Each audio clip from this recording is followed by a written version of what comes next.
নাসিরুদ্দিন পাটোয়ারি কইছে নাকি মির্জা আব্বাসের গালাগালি করছে। নাসিরুদ্দিন পাটোয়ারির বিরুদ্ধে মামলা হওয়ার মানে সুযোগ আছে, উনি অনেক কথাবার্তা বলেন, এরকম উল্টোপাল্টা কথাবার্তা বলেন।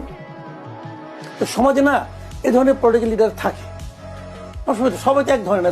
যেমন উনি এনসিপি করে, এনসিপি সবাইকে ওনার মতো করে কথা বলে না।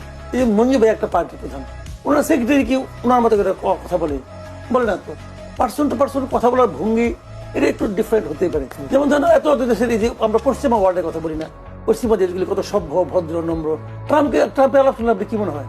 ভদ্র মনে হয়, নম্র মনে হয়, সুস্থ মনে হয় না? তো থাকে ভাই। আবার ট্রাম্পের আগে বাইডেন অথবা ওবামা, তার সঙ্গে ট্রাম্পে মিলাতে পারবেন না আপনি, কিন্তু সে তো বিশাল ভোট পায়, পাবলিকের ভোটও দেয়। নাসিরুদ্দিন পাটোয়ারি আবার তোমার কথা বলে গালাগালি, আমি তো মাঝে মাঝে বিস্মিত হয়ে যাই যে খালি গালাগালি করে এত ভোট পেয়ে গেল। নাসিরুদ্দিন পাটোয়ারি করছে নাকি মির্জা আব্বাসের গালাগালি করছে? নানা ভাববো, পাবলিক যেটা পছন্দ করছে না তাদের ভোট দিল কে? আমি জানি না।